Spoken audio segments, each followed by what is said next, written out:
J'invite tout de suite notre seconde intervenante à me rejoindre. Il s'agit de Myriam Pache, qui assume la responsabilité du département promotion de la santé et prévention à Unisanté en tant que co-chef depuis sa création en janvier 2019 et en tant que chef depuis août 2022. Vous êtes au bénéfice d'une formation d'infirmière et d'une licence en sciences sociales. Convaincu de l'importance des missions de santé publique d'Unisanté, vous vous engagez pour le développement de la promotion de la santé et la prévention, en prêtant une attention particulière notamment à l'articulation entre des différents facteurs de risque et de protection, et également aux différentes échelles, justement, qu'elles soient celles de l'individu, du collectif, tout en prenant en compte le contexte, évidemment, là-dedans. Donc, je vais tout de suite vous laisser la parole. On procédera de la même manière. S'il y a des questions, je vous adresserai à la fin de la présentation. Et je vous remercie par avance. Merci beaucoup. Ça fait beaucoup d'ingrédients que vous avez cités. Je ne suis pas sûre d'être aussi forte que Monsieur Marchand pour réaliser des recettes, mais je vais quand même vous montrer un petit peu ce qu'il y a dans ma cuisine à Unisanté. Et puis, on verra si c'est dégustable à la fin. Donc, merci beaucoup pour la possibilité de prendre la parole à cette 5e conférence des villages aux métropoles. Concept, titre inspirant, qui me permet, comme je l'ai dit, de partager quelques recettes, mais surtout quelques réflexions, quelques activités, quelques pistes pour le développement d'une vision locale, régionale, ou plus, de l'activité physique et du sport dans une perspective de santé. Je vais balayer rapidement, je n'avais pas encore pris ça, voilà. Je vais balayer rapidement ces 3 thèmes, donc l'activité physique et la santé sous l'angle des recommandations. Vous présenter quelques innovations. Monsieur Weiler a déjà parlé d'un thème chez nous, mais je vais en présenter aussi d'autres, des plus anciennes et des plus récentes. Et puis finalement, faire un peu un appel à notre communauté à PIS pour se dire, mais c'est quoi la prochaine étape qu'on peut faire ensemble, à partir pas seulement de ce que je vais vous présenter ici, mais à partir de ce que tous, vous ici en présentiel, à distance, portez déjà, et comment on peut ensemble rayonner plus largement avec des préoccupations qui, fort de ces 5 années, deviennent de plus en plus tangibles. Alors, sous l'angle de l'activité physique et santé, j'avais envie de vous parler des recommandations en matière d'activité physique et de santé. Alors, les recommandations, il y en a beaucoup. Sous l'angle des enfants, sous l'angle du fair-play, sous l'angle de la sédentarité, sous l'angle des cadres mondiaux, sous l'angle européen, sous l'angle de la Suisse. Ça, c'est pas la Suisse, ça, c'est les personnes défavorisées. Et puis, après, on a aussi des cadres de référence en santé pour la Suisse. Et puis, on a encore une espèce de déclinaison du cadre international pour la Suisse. Bref, on a plein de recommandations. Donc, c'est chouette, on sait ce qu'on doit faire. Et puis, je suis quand même assez optimiste parce que je pense qu'on a aussi beaucoup de réalisations, comme je le disais tout à l'heure. Elles sont diverses et variées. Et puis, on tient collectivement, je pense, des petites pousses, des petits ingrédients pour la recette, pour transformer en un grand menu. Peut-être quand même une chose positive sur ces recommandations. J'ai volontairement pas mis les recommandations individuelles. Combien de minutes il faut faire par semaine pour rester en santé. Je crois qu'elles ont quelque chose de fort, les dernières recommandations. C'est qu'elles prennent en compte cette largeur, au fait, de la santé et puis cette contextualisation dans un environnement, dans une collectivité, que ce soit un village, une ville, une société. Donc ça, c'est le côté positif de ces recommandations. Sur ce que j'ai appelé l'inactivité physique. Pardon, je regarde derrière, mais je peux regarder devant, à droite, à gauche. Il faut que je regarde là. Ouais, j'ai cet âge critique où... Voilà. On parle beaucoup d'activité physique. Moi, j'avais envie de vous parler aussi d'inactivité physique. Je vous ai juste mis ce schéma qui issu de l'enquête suisse sur la santé qui montre que 8% de la population est inactive, que 16% est partiellement inactif, que 29% est irrégulièrement actif. Et puis, sous l'angle de la santé et sous l'angle de l'universalisme proportionné, c'est important de s'intéresser non pas seulement aux personnes pour qui tout va bien, mais aussi de s'inquiéter à celles pour qui c'est plus difficile. Donc c'est vrai que le irrégulièrement actif, inactif, partiellement actif, c'est ça qui nous préoccupe en santé et les exemples que je vais vous présenter sont issus de cette préoccupation. Donc les inégalités sociales de santé, on a déjà parlé des déterminants sociaux de la santé cet après-midi, que ce soit l'âge, que ce soit le genre, le niveau de formation, le revenu, le lieu de résidence, l'activité professionnelle, il y en a d'autres. C'est vraiment quelque chose à considérer. On n'a pas tous un accès égal à la santé, on n'a pas tous un accès égal à un entraînement en activité physique régulier. Et puis, l'adoption des comportements favorables à la santé est bien sûr socialement distribuée. C'est le pendant de ce que je viens de dire. Une autre chose importante quand on parle de santé, quand on se réfère à la profession notamment médicale, mais aux autres, c'est important de ne pas nuire. Et c'est vrai qu'on a eu trop d'expériences par le passé où, à force de donner des conseils et d'améliorer la santé de ceux qui vont déjà bien, on élargit finalement le différentiel et on augmente la peine de ceux qui n'ont pas accès. Donc c'est vrai que c'est une préoccupation qu'on essaye de porter à Unisanté dans nos activités. Même si j'en ai fait un petit peu une critique en coin, je me base quand même sur les cadres de référence. Et puis j'ai repris cette adaptation du cadre international avec ces 4 axes: créer des sociétés actives, créer des environnements actifs, créer des personnes actives et créer des systèmes actifs, qui a été repris par l'Office fédéral de la santé publique, qui essaye de poser les priorités d'action pour 2030. Alors, je vous passe le contenu des petites cases, mais les 4 priorités: adaptation des politiques d'urbanisme et de planification des transports, amélioration du réseau piétonnier et cyclable, éducation physique dans les établissements d'enseignement de tous les niveaux, et puis mise en œuvre de programmes sur les groupes les moins actifs et les populations les plus vulnérables. Je me suis permis d'entourer celles auxquelles j'ai l'impression que les exemples que je vais vous... Pardon, est-ce que c'est possible d'avoir un petit verre d'eau? Parce que je vais tousser dans peu de temps.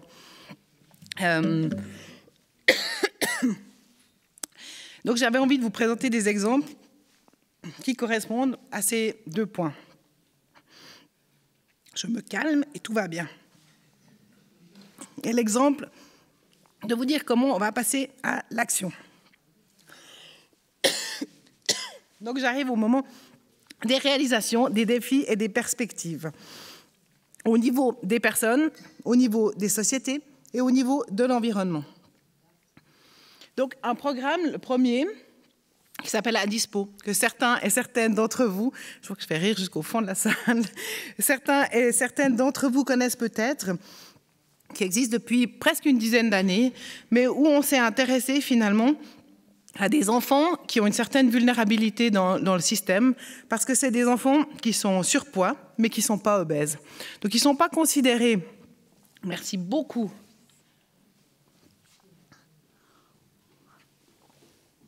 ça va beaucoup mieux.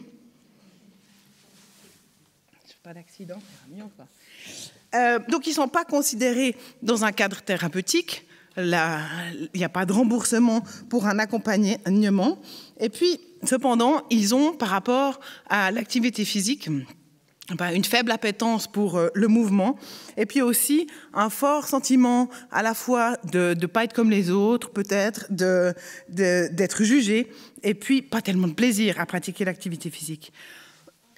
Alors, ce qu'on a monté il y a une dizaine d'années, c'est des cours réguliers ou des semaines de camps de vacances dans lesquels des enfants, dans un cadre de bienveillance, sans disqualification, peuvent se mettre à faire de l'exercice physique avec des pairs qui ont peut-être souffert le même jugement, et puis finalement reprendre confiance et découvrir le plaisir dans un cadre sécure. Ce qui est intéressant, je trouve, c'est pas seulement la prestation, mais c'est la mise en lien. Et les personnes qui ont parlé précédemment ont vraiment parlé de se casser les silos, entrer en collaboration avec d'autres professionnels. Et au fait, autour de ce réseau Adispo, on a dû vraiment travailler sur la formation des moniteurs jeunesse et sport, sur l'intégration de spécialistes en activité physique adaptée, sur l'intégration de spécialistes de la diététique, de mettre des pédiatres autour de la table, des psychologues, des parents. Donc vraiment quelque chose de complet. Et puis ça paraît tomber sous le sens quand je vous le raconte, mais de mettre toutes ces personnes autour de la table, c'est un énorme effort de construire ensemble un objectif. Le deuxième projet que je voulais vous présenter, beaucoup plus récent celui-ci, c'est un projet qui a été financé par Promotion Santé Suisse pendant 4 ans. La fin du financement est prévue pour cette année. Et puis c'était un projet de développer la prévention dans le domaine des soins. Et l'idée, c'était de s'adresser aux plus sédentaires, à des personnes qu'il faut remettre en mouvement, et puis qu'ils puissent être délégués par soit un médecin, soit un travailleur social, soit quelqu'un dans la communauté pour expérimenter du conseil en activité physique, mais plus que du conseil une fois, du conseil, du suivi, un téléphone de temps en temps sur une période de 3 à 6 mois, et puis ensuite d'encourager la personne à intégrer une communauté d'activité physique. Et puis, on a mené ça pendant 4 ans. Alors, on a eu, bien sûr, les 2 années de pandémie qui nous ont freiné un petit peu, mais on a quand même pu tisser des liens très, très intéressants. D'abord avec le milieu de la psychiatrie. Alors, vous me direz, c'est toujours la santé, c'est vrai, mais c'était pas, ça tombait pas sous le sens d'arriver avec l'activité physique dans le milieu de la psychiatrie. Avec les services sociaux, on a discuté à un moment donné, et puis on verra la suite qu'on peut donner à ça, à ce que cette prestation devienne une mesure d'insertion sociale. Et puis là, je vous assure qu'il a fallu du temps et de la patience pour discuter, puis arriver à ce stade qui est encore, on va dire, préliminaire, qui demande à être sécurisé peut-être. Et puis aussi, on a eu beaucoup de discussions dans la communauté avec les clubs sur quelle est la capacité des clubs d'intégrer des personnes qui bougent moins facilement, qui sont peut-être pas experts d'une pratique sportive, etc. Et là, il y a eu tout un travail aussi de compréhension de la communauté en matière d'activité physique. Donc là aussi, vraiment un travail de transcender les silos. Et puis le dernier, que j'ai mis sous forme de projet, mais ce n'est pas tout à fait juste, on est plutôt dans une phase exploratoire, où là, on s'est dit, et si on mettait à l'agenda l'activité physique chez des personnes auprès de bénéficiaires de soutien social via des associations. Alors on a commencé avec Caritas. A priori, on avait un petit peu cette idée, parler d'activité physique ou parler d'alimentation avec des gens qui arrivent déjà pas à boucler les 2 bouts, c'est le dernier de leurs soucis, faut pas venir maintenant avec ça, etc.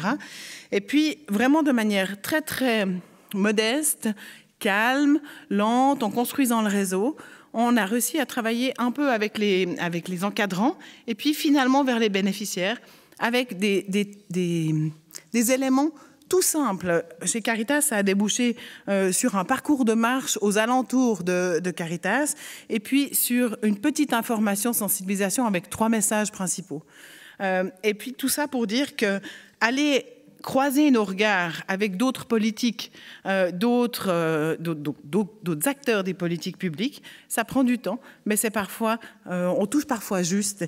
Et donc c'est vraiment des choses qu'on va essayer de continuer à développer dans cette perspective de venir peut-être compenser là où des personnes n'arrivent pas à accéder aux recommandations.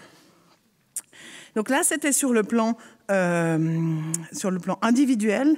Et puis, sur le plan de créer des sociétés actives, c'est très souvent imbriqué avec le niveau individuel, comme je l'ai évoqué tout à l'heure pour Caritas. Il y a aussi cette transmission de messages, d'éléments de base à des professionnels qui deviennent ensuite des ambassadeurs. Et puis, tout ce travail, c'est un processus, je l'ai déjà évoqué. Il faut trouver les acteurs qui nous ouvrent des portes, trouver un langage commun, poser 1 ou 2 objectifs, réaliser, évaluer. Et puis, j'avais envie d'illustrer aussi avec ces 2 images, le cartoon qui fait quand même référence à la posture médicale et à la recommandation individuelle, faites plus de sport, bon monsieur, et puis qui a toujours un peu ces relents comme ça de jugement et puis de condescendance. Et on doit sortir de ça et faire avec. Et puis là, en ceci, je crois que je rejoins aussi ce qu'a dit Madame Bozizio tout à l'heure. Donc sortir de nos zones de confort et puis aller jouer sur le terrain des autres. Et je pense que c'est un grand potentiel de formation des multiplicateurs. Avant de tousser une deuxième fois. Finalement, pour créer des environnements actifs, quelques pistes différenciées. Monsieur Weiler, vous avez évoqué en préambule la labellisation d'Yverdon comme commune en santé. C'est vrai que c'est un projet, un programme qu'on porte depuis 2015 avec 17 communes qui sont labellisées. C'est un travail assez conséquent d'aller regarder dans l'administration qu'est-ce qu'on met sur pied sous l'angle des 6 politiques que vous avez évoquées. Et puis on arrive finalement à une bonne image de ce qui se fait sur la ville et puis à renouveler peut-être un engagement ou un enthousiasme pour développer davantage de mesures. Donc on est très content de porter ce label, mais force est de constater que les villes qui peuvent y répondre sont en général des villes de plus grande importance. C'est le cas d'Yverdon, c'est le cas de Nyon, c'est le cas de Lausanne, de Montreux et j'en passe. Et puis quelques petites communes aussi où il y a eu une forte volonté. Puis on s'est dit, mais finalement, est-ce que c'est suffisant ou est-ce qu'on ne doit pas innover, développer autre chose? Et cette année, donc en 2022, on s'est dit, tentons un petit incitatif pour atteindre les plus petites communes, quelque chose de plus réduit. Et puis, on a lancé un appel à projet qui totalise 60 000 francs de fonds, donc on n'est pas sur des très, très gros montants. Et puis, on a lancé ça dans toutes les communes vaudoises. Et puis, on a reçu 50 dossiers de réponse. Donc, un succès assez important. Et sur ces 50 dossiers, il y en a 40 qui, de près ou de loin, traitent de l'activité physique, du mouvement, via des infrastructures, via des projets divers et variés. Et puis, on a 34 communes qui ont moins de 1000 habitants et puis 18 qui ont moins de 500 habitants. Donc, pour nous, c'était aussi se dire, en fonction de ce qu'on propose, ça paraît logique, mais essayons de calibrer pour les bonnes cibles. Donc, je ne peux pas encore vous dire qui recevra le soutien et l'incitatif parce que le processus est en cours. Mais là aussi, je trouve qu'il y a un élément de créativité et puis d'ajustement au niveau qui est intéressant. C'est vrai que ce sont des activités modestes, soit dans leur déploiement territorial, soit dans leur déploiement temporel, en termes d'avancement, mais je pense qu'elles ont un potentiel pour la promotion de la santé. Et puis, pour répondre à cette question, comment est-ce que APIS peut porter en fait, je n'ai pas tellement envie d'y répondre, j'ai envie de la poser. Quelle est notre vision commune pour APIS ? Qu'est-ce que nous mobilisons pour atteindre la vision APIS des villages aux métropoles? Et puis, j'ai envie de repartir sur une proposition faite par l'Association internationale pour la promotion de l'activité physique qui rappelle l'importance d'ancrer l'activité physique dans toutes les politiques publiques, que ce soit les programmes scolaires, que ce soit le transport actif, la conception urbaine active, les soins de santé, l'éducation du public, le sport pour tous, les lieux de travail et finalement les programmes à l'échelle communautaire. Ce que je vous ai présenté aujourd'hui, c'est plutôt sous l'angle bien sûr des soins de la santé et des programmes à l'échelle communautaire et je pense qu'il y a vraiment de la place pour répondre à tous ces enjeux. Et si je suis si sensible aussi à la question de la promotion de l'activité physique dans toutes les politiques, c'est que c'est le même défi que pour la promotion de la santé qui, en soi, est un domaine d'activité, mais qui a besoin d'infuser dans les politiques publiques pour se concrétiser. Donc, comment activons-nous nos complémentarités? Je vous le demande. Sur le continuum de l'activité physique, ou de la sédentarité même, de l'activité physique jusqu'au sport d'élite. Sur le continuum du quartier jusqu'à celui en passant par la commune, le canton, la confédération, voire au niveau de la planète, on l'a vu tout à l'heure. Comment on le fait en fonction de nos ancrages, que ce soit des ancrages d'ONG, d'administration ou de hautes écoles, comment portons-nous la vision d'APIS? Et puis pour revenir, j'ai pris une slide que j'avais, je crois, présentée l'an dernier avec la vision que j'avais partagée, notamment avec Ophélia, sur comment est-ce que APIS peut contribuer à faire émerger quelque chose de plus général. Donc il y avait les compétences complémentaires, l'activité physique, la santé, la vision pluridisciplinaire, être un acteur au sein de la francophonie. Et puis, il me semble, et je l'ai mis en numéro 5, qu'aujourd'hui, après déjà 5 ans où on se voit, où on a pris cette bonne habitude, il y a un pas à franchir. Et ce pas à franchir, ce serait peut-être d'identifier, d'assurer une mise en œuvre, de faire un inventaire finalement étayé de l'existant des besoins et puis de veiller à cette approche intersectorielle. En tout cas, c'est à ça que j'ai envie de vous inviter, peut-être pour la 6e conférence APIS. Voilà. Merci beaucoup pour votre attention.